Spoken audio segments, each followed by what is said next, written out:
mengerjakan tugas mata kuliah Hukum Lingkungan dengan dosen pengampu Bapak Muhammad Hifni, SHIMSY, dengan judul Penyelesaian Sengketa Lingkungan Hidup.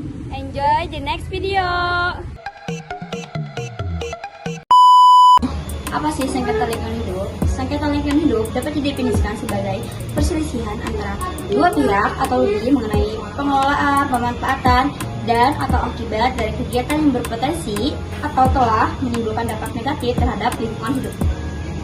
Sengketa ini melibatkan berbagai kepentingan dan seringkali bersifat kompleks karena menyangkut aspek ekologi, sosial, ekonomi, dan hukum. Pihak-pihak yang mungkin terlibat dalam sengketa lingkungan hidup sangat beragam. Antara lain, yang pertama yaitu individu atau kelompok masyarakat, yaitu masyarakat yang merasakan dampak langsung atau tidak langsung dari kerusakan lingkungan.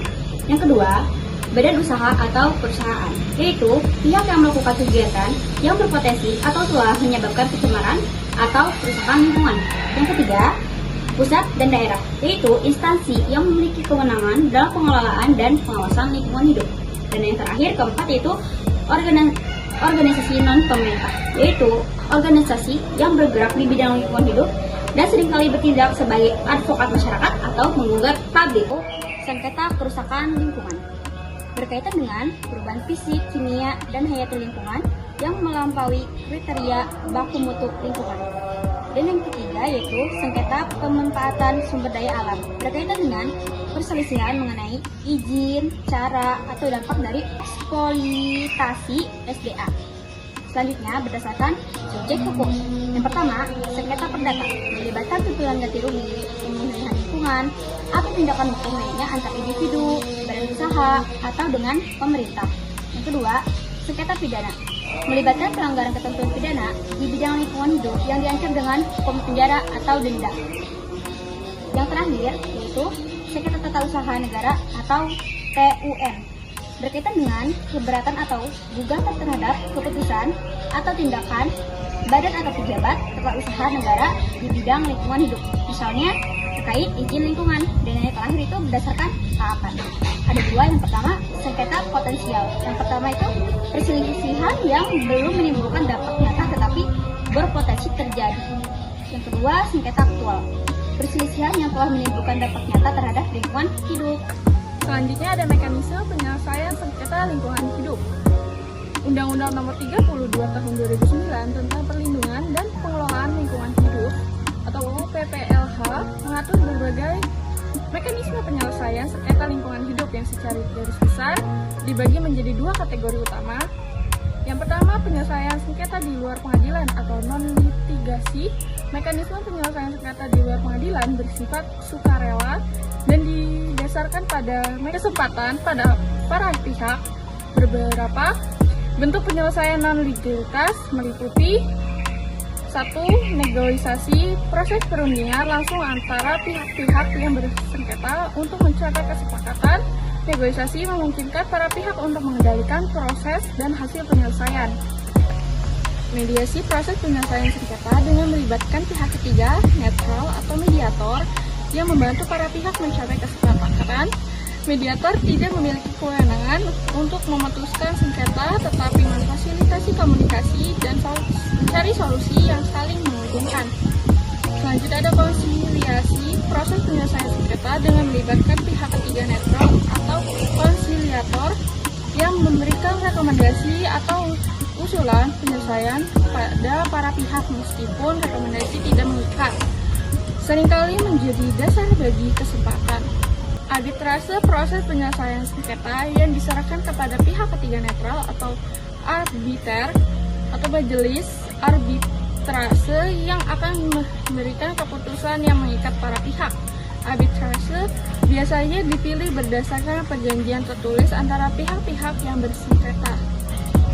Selanjutnya ada forum multi pihak, pembentukan forum yang melibatkan berbagai pemangku kepentingan pemerintah, masyarakat, perusahaan untuk membahas dan mencari solusi atas permasalahan lingkungan.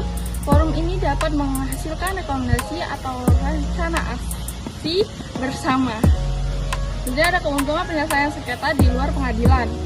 Yang pertama, lebih cepat dan efisien dibanding jalur pengadilan. Yang kedua, yaitu biaya yang relatif lebih rendah. Yang ketiga, memungkinkan solusi yang lebih fleksibel dan kreatif. Yang keempat, ada potensi untuk memelihara hubungan baik antara pihak. Yang terakhir, proses yang lebih bersifat rahasia. Yang kedua, ada penyelesaian sengketa melalui pengadilan atau litigasi. Jika upaya penyelesaian sengketa di luar pengadilan tidak berhasil atau tidak memungkinkan, para pihak dapat menempuh jalur litigasi melalui pengadilan. Beberapa bentuk tindakan hukum melalui pengadilan meliputi: yang pertama, gugatan perdata. Selanjutnya, gugatan ganti rugi, yaitu pihak yang dirugikan akibat pencemaran atau kerusakan lingkungan dapat menuntut ganti rugi kepada pihak yang bertanggung jawab. Selanjutnya, ada gugatan pemulihan lingkungan, yaitu pihak yang berwenang, biasanya pemerintah atau organisasi lingkungan, dapat mengajukan gugatan agar pihak yang bertanggung jawab melakukan tindakan pemulihan lingkungan. Selanjutnya, ada gugatan tindak melawan hukum, yaitu gugatan berdasarkan prinsip perbuatan melawan hukum jika terdapat tindakan yang melanggar hukum dan menimbulkan kerugian lingkungan. Selanjutnya, ada citizen lawsuit, yaitu UU PPLH memberikan hak kepada organisasi lingkungan hidup untuk mengajukan gugatan demi kepentingan lingkungan hidup. Selanjutnya, ada tuntutan pidana. Aparat penegak hukum seperti kepolisian, kejaksaan dapat melakukan penyidikan dan penuntutan terhadap pelaku tindak pidana lingkungan hidup. Sanksi pidana dapat berupa pidana penjara atau denda.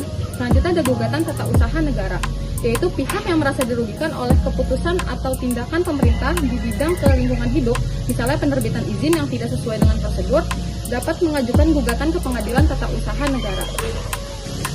Selanjutnya, ada beberapa prinsip penting yang mendasari penyelesaian sengketa lingkungan hidup, antara lain: yang pertama, ada pencemaran membayar. Pihak yang bertanggung jawab atas pencemaran atau kerusakan lingkungan wajib menanggung biaya pemulihan. Yang kedua, ada kehati-hatian. Dalam menghadapi ancaman kerusakan lingkungan yang serius atau tidak dapat dipulihkan, kurangnya kepastian ilmiah tidak boleh dijadikan alasan untuk menunda tindakan pencegahan. Yang ketiga, ada keterbukaan informasi. Masyarakat berhak mendapatkan informasi yang berkaitan dengan pengelolaan lingkungan hidup. Yang keempat, ada prinsip masyarakat. Masyarakat berhak untuk berperan dalam proses pengambilan keputusan yang berkaitan dengan lingkungan hidup. Yang kelima, ada akses keadilan, yaitu masyarakat memiliki hak untuk mendapatkan akses ke mekanisme penyelesaian sengketa lingkungan hidup yang efektif dan adil. Penyelesaian sengketa lingkungan hidup seringkali dihadapkan pada berbagai tantangan, antara lain: yang pertama, kompleksitas persoalan, yakni sengketa lingkungan seringkali melibatkan berbagai aspek ilmiah, yakni teknis, sosial, dan ekonomi yang sulit dipahami dan dibuktikan. Yang kedua, keterbatasan bukti. Pembentukan dalam kasus lingkungan hidup seringkali karena dampak yang bersifat jangka panjang, yaitu kumulatif atau melibatkan banyak faktor. Yang ketiga, ketidakseimbangan kekuatan. Seringkali terdapat ketidakseimbangan kekuatan antara masyarakat yang menjadi korban dengan perusahaan atau pihak yang memiliki sumber daya lebih besar. Yang keempat, yakni keterbatasan kapasitas. Keterbatasan kapasitas aparat penegak hukum, mediator, atau arbiter dalam menegaki kasus-kasus lingkungan hidup yang kompleks. Yang kelima, yakni koordinasi antar instansi. Kurangnya koordinasi antar instansi pemerintah yang terkait dengan pengelolaan dan penegakan hukum lingkungan. Yang keenam, yakni penegakan hukum yang lemah. Seringkali putusan pengadilan atau kesepakatan penyelesaian sengketa dilaksanakan secara efektif.